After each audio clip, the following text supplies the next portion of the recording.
പാകിസ്ഥാന് വേണ്ടി ചാരപ്രവൃത്തി നടത്തിയ 2 പേർ പഞ്ചാബിൽ അറസ്റ്റിൽ. പാലക്ഷർ മസിഹ്, സൂരജ് മസിഹ് എന്നിവരാണ് അറസ്റ്റിലായത്. തന്ത്രപ്രധാനമായ സൈനിക വിവരങ്ങൾ ചോർത്തിയതിനാണ് അറസ്റ്റ്. ഇരുവരും സൈനിക കന്റോൺമെന്റുകളുടെയും വ്യോമത്താവളങ്ങളുടെയും ഫോട്ടോകൾ പാകിസ്ഥാൻ രഹസ്യാന്വേഷണ ഏജൻസിയായ ISIക്ക് അയച്ചതായി കണ്ടെത്തി. നോബിൾ മാരിക്കാരൻ നമുക്കൊപ്പം. നോബിൾ മാരിക്കാരൻ, പഞ്ചാബിൽ അറസ്റ്റിലായവർ സൈനിക വിവരങ്ങളാണ് ISIക്ക് ചോർത്തി നൽകിയിരിക്കുന്നത്. ഇവർ ഈ പ്രവൃത്തിയിൽ എത്ര കാലമായി ഏർപ്പെട്ടിരുന്നവരാണ്? എങ്ങനെയാണ് ഇവരിലേക്ക് എത്തിയത്?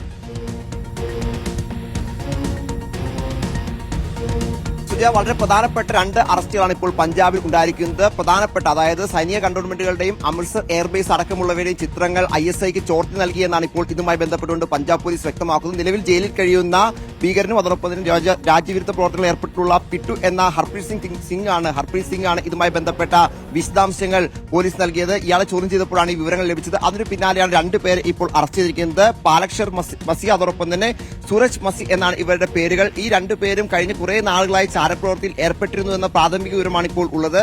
ഞാൻ ആദ്യം സൂചിപ്പിച്ച പോലെ തന്ത്രപ്രധാനമായ പല ദൃശ്യങ്ങൾ, പ്രത്യേകിച്ച് ഫോട്ടോഗ്രാഫുകൾ അടക്കം വീഡിയോഗ്രാഫുകൾ അടക്കം എടുത്ത് പാകിസ്ഥാന് കൈമാറിയതുവഴി വലിയ സുരക്ഷാ പ്രശ്നങ്ങളിലേക്ക് എത്തിക്കുന്ന രീതിയിൽ ഇവരുടെ ഭാഗത്ത് നീക്കങ്ങൾ ഉണ്ടായിട്ടുണ്ട് എന്നാണ് പ്രാഥമികമായ ഒരു വിലയിരുത്തൽ ഇപ്പോൾ ഉള്ളത്. ഇതിൽ വിശദമായ അന്വേഷണം നടക്കും എന്ന് പഞ്ചാബ് DGP വ്യക്തമാക്കുകയും ചെയ്യുന്നു. എന്താണെങ്കിലും നിലവിൽ ഇവർ പഞ്ചാബ് പോലീസിന്റെ കസ്റ്റഡിയിലാണുള്ളത്. NIA അടക്കമുള്ള ഏജൻസികൾക്ക് ഇവരെ കൈമാറാനുള്ള സാധ്യതയും ഉണ്ട്. ഇവർ കൃത്യമായി തന്നെ പാകിസ്ഥാൻ ബന്ധമുണ്ട് എന്നതാണ് ഇപ്പോൾ പോലീസ് കണ്ടെത്തിയിരിക്കുന്നത്. അതിന്റെ അടിസ്ഥാനത്തിൽ തന്നെയാണ് ഈ അറസ്റ്റിലേക്കും അതോടൊപ്പം തന്നെ ബാക്കി നടപടിക്രമങ്ങളിലേക്കും പോലീസ് പോവുകയും വിശദാംശങ്ങൾ പുറത്തേക്ക് വിടുകയും ചെയ്തിരിക്കുന്നത്. എന്താണെങ്കിലും പഹൽഗാം ആക്രമണത്തിന് പിന്നാലെ രാജ്യവ്യാപകമായ തരത്തിൽ ചാരപ്രവൃത്തി ചെയ്യുന്നവർക്ക് വേണ്ടിയുള്ള തിരച്ചിൽ, അതോടൊപ്പം തന്നെ ഇവർക്ക് വേണ്ട ഇത്തരത്തിൽ വിവരങ്ങൾ നൽകുന്നവർക്ക് വേണ്ടിയുള്ള നീക്കങ്ങളൊക്കെ ശക്തമായി തന്നെ സൈനിക കോണുകളും ഒപ്പം പോലീസും ഒക്കെ നടത്തി വരുന്നുണ്ട്. അത്തരത്തിലൊരു നീക്കത്തിന്റെ ഭാഗമായി തന്നെയാണ് ഇപ്പോൾ ഈ 2 അറസ്റ്റും ഉണ്ടായിരിക്കുന്നത് എന്നാണ് ഇപ്പോൾ പോലീസ് വ്യക്തമാക്കുന്നത്. ഇനിയിപ്പോൾ കൂടുതൽ ചോദ്യം ചെയ്ത ശേഷം ഇതുമായി ബന്ധപ്പെട്ട ബാക്കി വിശദാംശങ്ങൾ പങ്കുവയ്ക്കും എന്നാണ് പഞ്ചാബ് DGP അറിയിക്കുന്നത്. Sujaya, thank you. നോബിൾ മാരിക്കാരനാണ് ഏറ്റവും പുതിയ അപ്ഡേറ്റ് പ്രേക്ഷകർക്ക് നൽകിയത്. സൈനിക വിവരങ്ങൾ ISIക്ക് ചോർത്തി നൽകിയതിന് പഞ്ചാബിൽ 2 പേർ അറസ്റ്റിൽ.